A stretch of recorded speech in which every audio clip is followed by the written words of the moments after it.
Hello guys, आज का topic रहेगा शुगर केन की क्रॉप डिजीज। ठीक है, sugar cane crop diseases, sugar cane के अंदर कौन कौन सी डिजीज लगती है उनके बारे में डिटेल स्टडी करेंगे। तो सबसे पहले ये देखते हैं कि शुगर केन की क्रॉप में कौन कौन सी डिजीज लगती है जिसके बारे में अपने को पढ़ना है। ठीक है, तो सिलेबस में 5 डिजीज दी हुई है, उन पांचों के बारे में पढ़ेंगे। अपनी फर्स्ट रहेगी red rot of sugar cane. ठीक है, रेड रोट किसकी वजह से होता है, कैसे नुकसान पहुंचता है। सबसे ज़्यादा शुगर केन की क्रॉप को ये वाली डिजीज़ है, वो ही मेजर उसको नुकसान पहुंचाती है। ठीक है, नेक्स्ट है वाइट स्मट डिजीज़ होगी, ग्रेशी शूट होगी, ठीक है, रेटून स्टंटिंग होगी और पॉक बॉइन डिजीज़ होगी। ठीक है, तो ये पांचों डिजीज़ के बारे में कंप्लीट स्टडी करेंगे। तो आज के लेक्चर का अपना टॉपिक रहेगा red rot of sugar cane. ठीक है, इसकी first disease red rot of sugar cane very very important है आपके 15 मार्क्स के अकॉर्डिंग भी, और वैसे भी इसमें से पूछ लिया जाता है 1 मार्क्स के अंदर। इसका कोजल ऑर्गेनिज्म पूछ लिया जाता है, इसकी परफेक्ट स्टेज पूछ ली जाती है। ठीक है, तो उसके अकॉर्डिंग भी इम्पोर्टेंट रहेगा। ठीक है,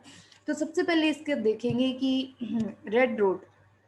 तो रेड रोड का जनरल आपको अगर इंट्रोडक्शन दूँ तो आप सभी जैसे शुगर केन खाते हो या फिर गन्ने को बहुत बार आपने ऐसे पढ़ा हुआ भी देखा है। ज़्यादातर गंगानगर जिले में तो बहुत ज़्यादा गन्ने का अच्छा खासा प्रोडक्शन होता है, तो वहाँ भी आप मतलब लगभग खेतों में आसपास के जितने भी किसान लोग हैं वो उगाते ही हैं गन्ना। ठीक है, तो वहाँ कभी भी आपने देखा ही होगा कि जब अपने खाते हैं तो उसके मतलब गन्ने का जो पोर्शन है, जिस जो मतलब उसका स्टेम पोर्शन है जो अपने खाते हैं मेनली, है ना, तो वहाँ देखना कि आपको रेड कलर की ऐसे धारियाँ सी ऐसा धब्बा सा मिलता है। ठीक है, जो खाने वाला पोर्शन है वो पूरा का पूरा अंदर की तरफ जैसे आप खाते हो तो आप देखते हो कि रेड कलर का एक धब्बा सा पड़ा हुआ है उसके अंदर। ठीक है, तो उसी डिजीज के बारे में अपने पढ़ रहे हैं। वो कौन सी डिजीज होती है, आपकी रेड रोट होती है। ठीक है, और अगर रोट की बात करें तो आपको पता है रोटिंग मतलब मैं आपको पहले भी बता चुकी हूँ कि एक टाइप की सड़न होना। ठीक है, डिसइंटीग्रेशन डिग्रेडेशन होना, उसी को बोला जाता है रोटिंग। ठीक है, एक टाइप का सड़ना प्लांट। ठीक है, तो इस डिजीज में किस तरह से नुकसान पहुंचाएगा, कैसे कैसे इसके सिम्टम्स दिखते हैं, उन सब के बारे में अपने डिटेल स्टडी करते हैं। तो सबसे पहले देखते हैं इसका कोजल ऑर्गेनिज्म कि किसकी वजह से जो ये डिजीज है वो होती है। ठीक है, तो इसका कोजल ऑर्गेनिज्म क्या रहेगा, कोलेटोट्राइकम फालकेटम। आपके कंपटीशन एग्जाम के अकॉर्डिंग भी आपका इंपॉर्टेंट क्वेश्चन है ये।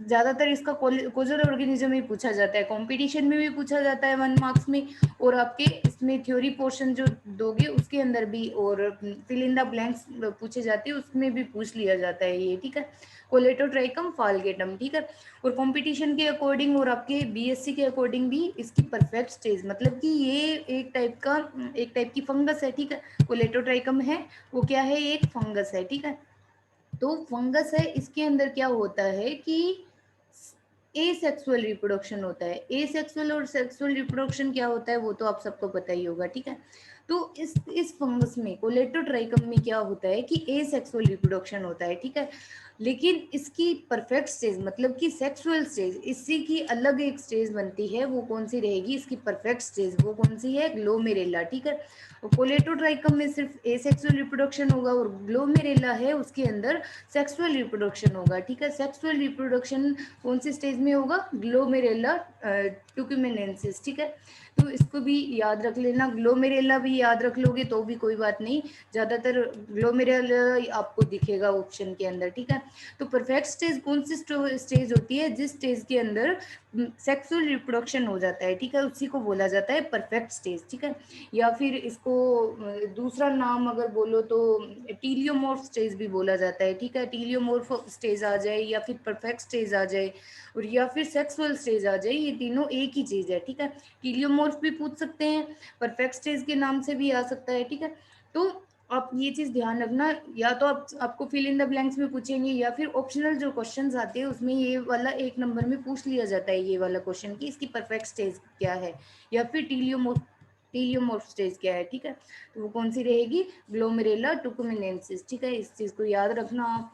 नेक्स्ट आता है कि रेड रोट क्या है, कि मतलब ये जो डिजीज है ये लगभग मतलब बहुत ही एक टाइप की ओल्डेस्ट नोन डिजीज है, मतलब बहुत पुराने टाइम से ये चलती आ रही है, और अभी तक इसका लॉस आप देखते हो कि अभी तक प्लांट्स के अंदर ये देखने को मिलती है, बहुत नुकसान पहुंचाती है। आप कभी गन्ने का जूस पीते हो, पास में खड़े होके ठेले के पास में खड़े होते हो तो कभी गन्ना वो उठाते हैं ना, उस टाइम में देखना कभी कि गन्ना है वो अंदर से और बाहर से पूरी तरह से रेड रेड जो दिखाई देता है वो रेड रोटी है, ठीक है। बहुत पुराने टाइम से ये लग रही है गन्ने पे और आज तक भी इसका प्रकोप उतना ही है, ठीक है।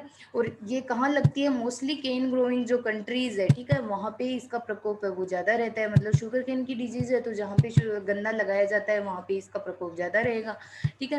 नेक्स्ट है complete loss of cane production in case of severe epidemic condition. मतलब कि अगर सीवियर कंडीशन आ जाए, मतलब बहुत ज़्यादा अगर इसका प्रकोप हो जाता है तो वहाँ क्या होता है कि कंप्लीटली जो अपना केन है, जो गन्ना है, वो पूरी तरह से बर्बाद हो जाता है, ठीक है। तो सीवियर कंडीशन में क्या होगा कि जो गन्ना है वो पूरी तरह से बर्बाद हो जाएगा, वो खाने लायक नहीं रहता है, ठीक है। और सीवियर केसेस में क्या रहता है कि अपने अगर गन्ना खाते हैं तो जो इन्फेक्टेड पार्ट है, इन्फेक्टेड जो मतलब कि संक्रमित जो भाग है, ठीक है, वहाँ से आपको ऐसे स्मेल भी देखने को मिलते हैं कि स्मेल भी आती रहती है, तो वो खाने लायक नहीं रहता है, ठीक है, वो पूरी तरह से सड़ जाता है इससे। तो इससे क्या होता है कि भारी नुकसान पहुंचता है फार्मर को, ठीक है। नेक्स्ट अपनी इसके देखते हैं सिम्टम्स। हाँ जी, अगर सिम्टम्स की बात करें तो सिम्टम अपने दो टाइप में पढ़ेंगे। फर्स्ट तो फिर लीव्स के ऊपर क्या सिम्टम देखने को मिलेंगे, ठीक है, और सेकेंड वन स्टेम पोर्शन के ऊपर क्या सिम्टम देखने को मिलेंगे, स्टेम कैसा दिखेगा और लीव्स कैसी दिखेगी, ठीक है। तो सबसे पहले तो ये चीज़ इम्पोर्टेंट रहेगी इसके अंदर कैसे कि इसका जो फर्स्ट सिम्टम है वो कब देखने को मिलता है, जब मतलब रेनी सीजन जब चला जाता है, आफ्टर रेनी सीजन, मतलब जैसे ही रेनी सीजन पास हो जाएगा, चला जाएगा, उसके बाद में क्या होता है कि प्लांट है उसकी ग्रोथ तो कंप्लीट हो जाएगी। अब ग्रोथ कंप्लीट होने के बाद में क्या होगा, उसमें सुक्रोज फॉर्मेशन होना शुरू हो जाता है, मतलब कि जो रस है वो बनने लग जाएगा, ठीक है। वो एक एक टाइप का मतलब शुगर ही रहती है वो, ठीक है। सुक्रोज का फॉर्मेशन बनना शुरू हो जाता है, गन्ने के अंदर रस बनना शुरू हो जाएगा, ठीक है। तो उस टाइम में इसके जो सिम्टम है वो ज़्यादा देखने को मिलते हैं, उस टाइम में सिम्टम अपीयरेंस होती है, ठीक है। तो जो थर्ड और जो फोर्थ लीफ है गन्ने की, जो थर्ड और फोर्थ लीव्स हैं उनके ऊपर क्या देखने को मिलेगा कि वो कलर का लॉस हो जाएगा उसके अंदर।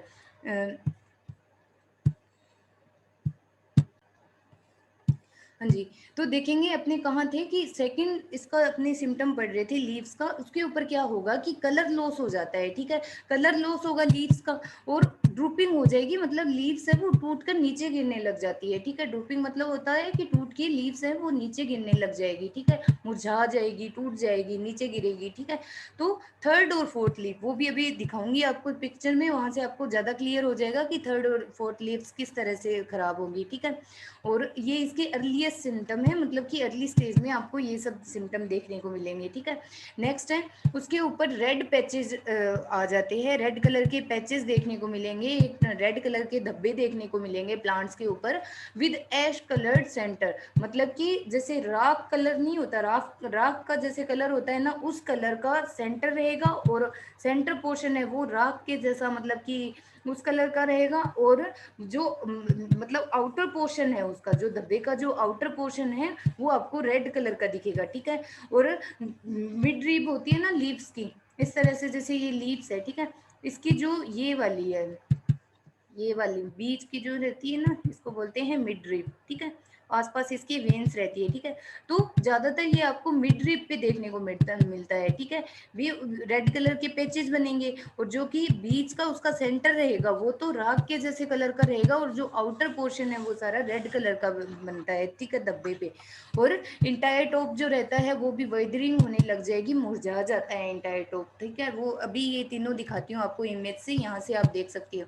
देखिए इसमें पता चल रहा है कि थर्ड लीफ है, जैसे ये वाली लीफ ये मुरझा रही है, खराब हो रही है, फोर्थ लीफ भी खराब हो रही है, तो उनकी ड्रूपिंग हो जाती है, टूट के वो नीचे गिरने लग जाती है, ठीक है। और नेक्स्ट स्टेज में क्या होगा कि रेड कलर के पैचेस बनेंगे, ये यहाँ पे आप देख सकते हो रेड कलर के पैचेस बन रहे हैं, जो कि जो इंटरनल पोर्शन है, मतलब कि उसका जो सेंटर है वो राख के कलर का, राख का जैसा कलर होता है उस कलर का दिखता है, लाइट ब्राउनिश सा कलर, आप ग्रेइश कलर आप उसको बोल सकते हो, ये सब चीजें, ठीक है। और इंटायर टॉप बिकम वाइडर, जो इंटायर जो टॉप रहता है ये यहाँ से देख सकते हो आप कि प्लांट का जो टॉप पोर्शन है, ठीक है, तो वो क्या होता है कि विदरिंग होने लग जाती है, वो मुरझा जाता है, ठीक है, जो टॉप पोर्शन रहेगा प्लांट का वो मुरझा जाएगा और फिर धीरे धीरे क्या होता है कि प्लांट पूरा सूख जाता है और मर जाता है, ठीक है। तो ये इसके मेनली सिम्टम्स रहेंगे लीव्स के ऊपर, ठीक है। नेक्स्ट अपने देखेंगे कि कैन्स के ऊपर किस तरह के कैन मतलब कि जो स्टेम पोर्शन है, ठीक है, तो वहाँ किस तरह के जो सिम्टम है वो देखने को मिलते हैं, ठीक है, वो आप यहाँ से समझ सकते हो कि फर्स्ट तो देखिए इसके अंदर क्या होगा कि जो इन्फेक्टेड केन्स होते हैं, ठीक है, उनकी श्रिवलिंग हो जाएगी, वो ऐसे मुरझाने लग जाएंगे, ठीक है, और जो केन्स का जो वेट है, ठीक है, वो भी कम हो जाता है, बिल्कुल हल्के हो जाएंगे और अगर आप उनको तोड़ो तो वो इजीली टूट भी जाते हैं। जैसे मतलब अगर आप एक पूरा गन्ना लेना कभी भी, तो अगर हेल्दी केन है तो उसको तोड़ने में अपने को जोर आता है, अपनी आसानी से उसको नहीं तोड़ पाते हैं, लेकिन जो डिजीज्ड केन रहेगा उसको आप इजीली तोड़ पाते हो, थोड़ा सा ऐसे हाथ से थोड़ा सा अगर प्रेशर लगाओगे तो भी वो टूट जाएगा, ठीक है। तो ये इसका मेन फर्स्ट सिम्टम तो ये रहेगा। नेक्स्ट आप इसमें देख सकते हो कि इसके अंदर रेड टिश्यू का डेवलपमेंट हो जाता है। जो फंगस होती है वो क्या करती है, जो इंटरनल पोर्शन है, जो गन्ने का जो इंटरनल भाग है, वहाँ पे क्या करती है कि उसका इन्फेक्शन होगा। और इन्फेक्शन किस तरह से अपने को दिखता है कि जो टिश्यूज होते हैं वो सारे के सारे रेड कलर के अपीयर होते हैं, ठीक है, और वो एक दूसरे के एक साथ मिलके मतलब कि रेड और वाइटिश देखने को मिलेगा। जो मतलब इंटरनल जो उसका पोर्शन है वो थोड़ा थोड़ा आपको व्हाइट भी देखने को मिलेगा और रेड कलर का भी, ठीक है।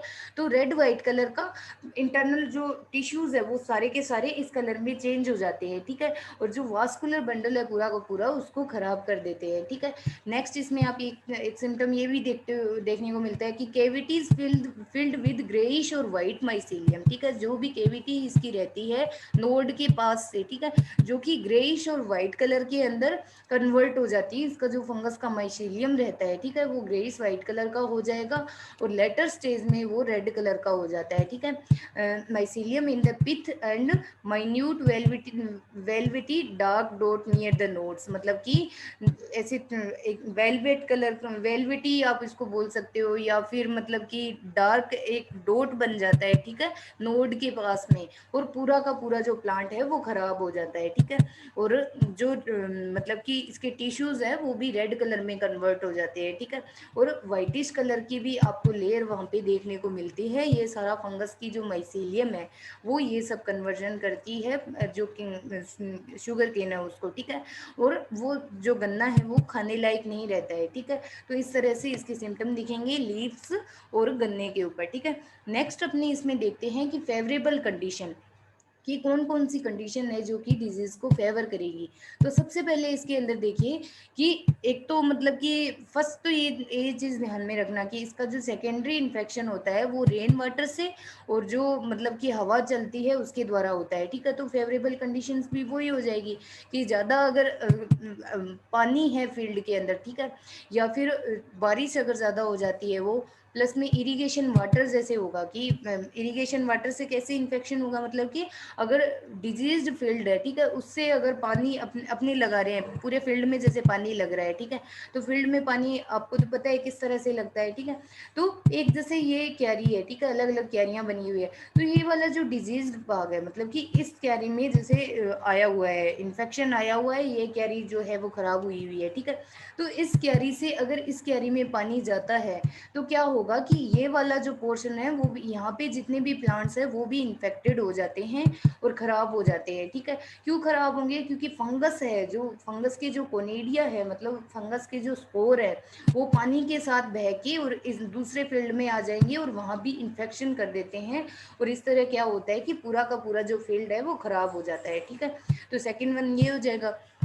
नेक्स्ट है ये हो गया। नेक्स्ट है कि प्रेजेंस ऑफ विंड, मतलब कि सेकेंडरी इन्फेक्शन जो इसका होता है वो हवा के द्वारा होता है, ठीक है, हवा द्वारा या फिर रेन वाटर के द्वारा, ठीक है। हवा द्वारा कैसे, जैसे ये वाला जो इन्फेक्टेड फील्ड था, ठीक है, यहाँ पे डिजीज आई हुई थी, तो हवा के द्वारा जो कोनिडिया है वो उड़ के और दूसरे जो पास का जो फील्ड है वहाँ भी चले जाते हैं और वहाँ इन्फेक्शन करना शुरू कर देते हैं, ठीक है, ये हो गया। नेक्स्ट है इंसेक्ट्स के द्वारा। इंसेक्ट के द्वारा कैसे, जैसे ये अपना प्लांट था, ठीक है, गन्ने का, जैसे ये वाला ये एक प्लांट है गन्ने का, तो इंसेक्ट क्या करते हैं कि खाते हैं प्लांट को पूरी तरह से, ठीक है। तो इंसेक्ट वहाँ पे कोई घाव कर देंगे या फिर कोई मतलब कि ऐसे इंजरी कर देते हैं, घाव कर देते हैं, तो क्या होता है कि वहाँ पे फंगस के जो स्पोर होते हैं वो इजीली एंटर कर जाते हैं, फंगस होती है वो इजीली एंटर कर जाएगी, ठीक है। तो एंटर करने के बाद क्या करती है कि वहाँ पे वो इन्फेक्शन करना शुरू कर देती है, तो उसके द्वारा भी क्या होता है, इन्फेक्शन हो जाता है, ठीक है। तो जैसे इंसेक्ट का नाम बताया हुआ है कौन कौन से इंसेक्ट, जैसे स्टाक बोरर हो गया, मोथ बोरर हो गया, शुगर केन वीविल हो गया, तो ये क्या करते हैं, घाव कर देते हैं प्लांट के अंदर, ठीक है। बोरर का मतलब तो ये वो बोर अंदर की तरफ जाके और पूरा खाता है उसको, ठीक है। तो फिर वहां से क्या होता है कि फंगस को जगह मिल जाती है एंट्री लेने के लिए, ठीक है। या फिर कोई अदर मतलब कि अपने इंटरकल्चर ऑपरेशन करते हैं तो कोई इम्प्लीमेंट्स के द्वारा भी अगर कोई इंजरी हो जाती है प्लांट को, तो उसके थ्रू भी जो फंगस है वो एंट्री ले लेगी और प्लांट को इन्फेक्शन प्लांट के अंदर इन्फेक्शन करना शुरू कर देती है, ठीक है। तो इस तरह से इसका जो इन्फेक्शन है वो किस तरह से होगा और कौन सी जो कंडीशंस है वो फेवर करेंगी, ये सब अपने डिस्कस कर चुके हैं। नेक्स्ट में नेक्स्ट स्लाइड में अपने पढ़ेंगे इसका डिजीज साइकिल। तो डिजीज साइकिल ये देखिए, तो इसमें थोड़ा सा आपको समझने लायक चीजें हैं कि आप उसमें कंफ्यूज मत हो जाना कि मैंने आपको दो इसकी बताए हैं कि मतलब जो कोजल ऑर्गेनिज्म मैंने आपको मतलब एक तो बताया कि कोलेटोट्राइकम फाल्केटम होता है, ठीक है, जो कि एसेक्सुअल फंगस रहेगी, ठीक है, उसके अंदर सेक्सुअल रिप्रोडक्शन नहीं होता है, ठीक है। और उसी की परफेक्ट स्टेज कौन सी होगी, ग्लोमेरेला होती है, ठीक है। तो ग्लोमेरेला का ये जो लाइफ साइकिल आपको स्क्रीन के ऊपर दिख रहा है ये ग्लोमेरेला का लाइफ साइकिल है, ठीक है। उसके अंदर क्या होता है, सेक्सुअल रिप्रोडक्शन होता है, सेक्सुअल स्पोर बनते हैं उसके अंदर, ठीक है। सेक्सुअल स्पोर कौन से रहेंगे, एस्कोस्पोर रहेंगे, ठीक है। तो ये वाला जो डिजीज साइकिल आपको दिख रहा है वो ग्लोमेरेला का है, ना कि कोलेटोट्राइकम का, ठीक है। तो ये चीज आप ध्यान में रखना, उसको अगर आप लिखो तो भी उसके अंदर ऐड जरूर करना कि ग्लोमेरेला का लाइफ साइकिल है, ठीक है। तो इसको सबसे पहले ध्यान से अपने समझते हैं। तो सबसे पहले आपको यहाँ पे दिख रहा है कि एक जो प्लांट है वो सड़ा हुआ है पूरी तरह से, उसके ऊपर जो इन्फेक्शन है वो हुआ हुआ है फंगस का, ठीक है।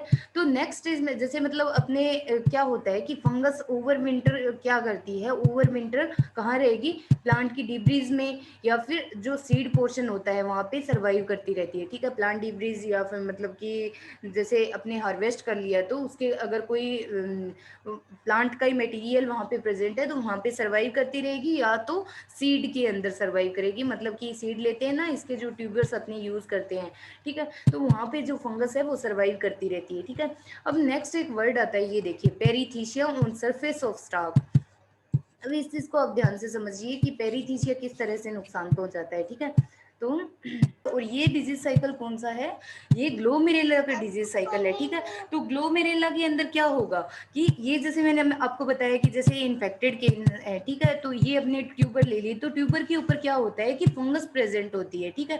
और फंगस कैसे प्रेजेंट होगी, उसके जो स्पोर होते हैं वो किसके अंदर रहेंगे, पेरीथीशिया बनाती है इस तरह से, ये वाली स्ट्रक्चर आपको दिख रही है, अभी मैंने आपको बताया था पेरीथीशिया बनेगा, जिसके अंदर की क्या होगा, एस्कोस्पोर प्रेजेंट होते हैं, ठीक है। अब वो एस्कोस्पोर वापस रिलीज हो जाएंगे, बाहर की तरफ आएंगे, और बाहर की तरफ आके क्या होते हैं कि या तो हवा के द्वारा या फिर बारिश के द्वारा एक स्थान से दूसरे स्थान पे चले जाते हैं, ठीक है, दूसरे प्लांट पे जाके इन्फेक्शन कर देंगे, और इस तरह से जो पूरा प्लांट है वो बर्बाद हो जाता है। तो ये इसका मतलब आप देख सकते हो, व्यू भी दिखा रखा है, तो सिंपल सा है, ठीक है। नेक्स्ट अपने देखते हैं इसमें जो कोलेटोट्राइकम का जो लाइफ साइकिल है वो किस तरह का रहेगा।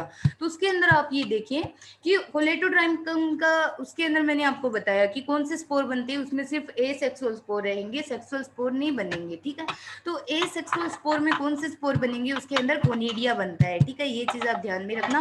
कोनिडिया किस टाइप, कोनिडिया होता क्या है, तो ये एक टाइप का ए सेक्सुअल स्पोर है जो कि मूव नहीं कर पाता है, मतलब एक स्थान से दूसरे स्थान पे अपने आप चल के नहीं जा पाता है, उसको कोई भी ऐसे मीडियम चाहिए रहता है जिसके थ्रू वो एक स्थान से दूसरे स्थान पे ट्रांसफर होगा, ठीक है। जैसे मतलब हो सकता है हवा के द्वारा हो, या फिर मतलब पानी के द्वारा, पानी के साथ बह के चला जाए, तो ये स्पोर बनेगा उसके अंदर, एसेक्सुअल स्पोर, ठीक है। नेक्स्ट एक स्पोर आपको यहाँ भी दिख रहा है कि क्लेमाइडोस्पोर। तो क्लेमाइडोस्पोर कौन सा स्पोर होता है, एक टाइप का रेस्टिंग स्पोर होता है, जो कि मतलब कि रेस्टिंग बॉडी बनती है ना फंगस की, डेड बॉडी एक टाइप से बोल सकते हो।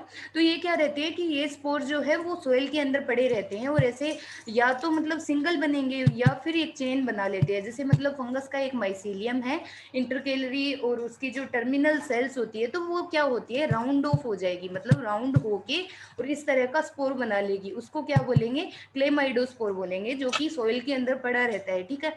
और नेक्स्ट अब इसमें यहाँ पे पहले ये चीज समझिए कि जैसे क्लेमाइडोस्पोर है, ठीक है, ये इन्फेक्टेड केन था इसका, फिर नेक्स्ट जो माइसीलियम था उसने क्लेमाइडोस्पोर बना लिया। ठीक है, क्लेमाइडोस्पोर बना के वो क्या है, रेस्टिंग स्पोर, जो कि मतलब डोरमेंट फेज आ जाती है, डोरमेंट फेज में पड़ा रहता है सोइल के अंदर। ठीक है, अब वापस क्या होगा, जैसे ही मतलब कि जो डोरमेंसी खत्म होती है उसकी, जैसे ही फेवरेबल कंडीशन मिली जो केन अपने सोइंग करते हैं, तो उस टाइम में क्या होगा, इसका जर्मिनेशन होगा। ठीक है, अब जर्मिनेशन होके क्या करेगा, वो जो ग्रोइंग केन्स है, ठीक है, सीडलिंग स्टेज में जो ग्रोइंग केन्स है उसके अंदर एंट्री ले लेगा। ठीक है, अब एंटर करके नेक्स्ट क्या करता है, आगे होस्ट प्लांट होता है उसके अंदर इन्फेक्शन कर देगा और इस तरह प्लांट को पूरी तरह से बर्बाद कर देगा। ठीक है, एक तो ये हो गया। नेक्स्ट अब इसमें देखिए कि सेकंड टाइप का इन्फेक्शन किस तरह से होता है। मैंने बताया कि आपको कोनिडिया भी इसमें बनेंगे। तो जैसे ये फंगस का माइसीलियम था, ठीक है, माइसीलियम पे किसका जर्मिनेशन हुआ, कोनिडिया बना। ठीक है, अब नेक्स्ट आगे वैसे ही कोनिडिया का जर्मिनेशन होगा और वो आगे क्या करेगा, सीडलिंग को खराब कर देता है। ठीक है, तो इस तरह से जो लाइफ साइकिल है वो चलता रहता है। तो ये आपका जो लाइफ साइकिल है वो कौन सी का है, कोलेटोट्राइकम का, और वो अभी जो मैंने 2 मिनट पहले आपको बताया था वो कौन सा है, ग्लोमेरेला का। ठीक है, इसमें थोड़ा सा आप डिफरेंस है, तो कंफ्यूज मत होना, सारी चीजें मैंने आपको क्लियर कर दी है यहाँ पे। और एक और चीज याद रखना कि इसके अंदर एसरबुलस बनती है। अब एसरबुलस क्या होती है कि एक डिस्क लाइक स्ट्रक्चर होती है। ठीक है, disc like, disc shape structure भी इसको बोल सकते हो। डिस्क शेप स्ट्रक्चर का मतलब कि जो कोनिडिया होते हैं तो वो कहाँ बनेंगे, वो एसेक्सुअल फ्रूटिंग बॉडी के ऊपर बनते हैं, कोनिडिया का फॉर्मेशन होता है। ठीक है, तो एक तस्तरी नुमा स्ट्रक्चर बनती है जिसके अंदर की क्या होता है, कोनिडिया का फॉर्मेशन होता है। ठीक है, एसरबुलस जिसको बोलते हैं। ठीक है, जो कि अपने को पहचानने में मतलब कि अर्ली स्टेज में और अपने पहचान पाते हैं, जिनका मतलब माइक्रोस्कोपिक व्यू लेके अपने को पता चलता है कि इसके ऊपर जो डिजीज है वो आई हुई है। ठीक है, तो इस तरह से डिस्क लाइक स्ट्रक्चर बनेगी जिसके अंदर कोनिडिया का फॉर्मेशन होगा। वो कौन सी रहती है, आपकी एसरबुलस रहती है, एसरबुलस बनती है इसके अंदर। ठीक है, ये चीज भी आप ध्यान में रखना। नेक्स्ट अपने दिखते हैं इसका कंट्रोल मेजर, किस तरह से कंट्रोल करेंगे। ठीक है, तो फर्स्ट तो डिजीज फ्री कैन का यूज करना चाहिए फील्ड के अंदर। ठीक है, और डिजीज प्लांट है उनको उखाड़ के और पूरी तरह से जला देना चाहिए, क्योंकि वरना सेकेंडरी इन्फेक्शन इसका होगा। ठीक है, नेक्स्ट है 2 to 3 ईयर का क्रॉप रोटेशन यूज करना चाहिए। अदरवाइज मतलब अगर क्रॉप रोटेशन नहीं यूज करते हो आप, तो क्या होता है कि फंगस जमीन में पड़ी रहेगी और वापस अगर आपने वही क्रॉप लगा दी तो वो इजीली इन्फेक्शन करेगी। ठीक है, तो रेटूनिंग होती है। रेटूनिंग क्या होती है, मतलब अपने प्लांट को काट लिया, वापस उसी प्लांट से न्यू प्लांट बनना। ठीक है, उसको बोलते हैं रेटूनिंग। तो रेटूनिंग को अवॉइड करना चाहिए, क्यों, क्योंकि प्लांट के ऊपर इन्फेक्शन पहले आया हुआ था, तो वो धीरे धीरे क्या होगा, सेम वापस उसी प्लांट से दोबारा प्लांट बनेगा तो उसके अंदर भी इन्फेक्शन आ जाता है। ठीक है, और avoid flow of irrigation from disease to healthy field, ये मैंने आपको समझा ही दिया था पहले कि डिजीज फील्ड से हेल्दी फील्ड में अगर जाएगा तो वहां भी इन्फेक्शन हो जाएगा। 0.1% कार्बेंडाजिम सोल्यूशन का यूज करना चाहिए। ठीक है, और नेक्स्ट इसकी रेजिस्टेंट वेराइटी यूज करनी चाहिए, जैसे इस वाली हो गई। ठीक है, CO8013 होगी, CO8021 होगी, तो ये सारी होगी। ठीक है, और इसका सेट्स का हॉट वाटर ट्रीटमेंट करना चाहिए, मतलब 52 डिग्री सेल्सियस टेम्परेचर और 30 मिनट्स के लिए। ठीक है, थैंक यू वेरी मच।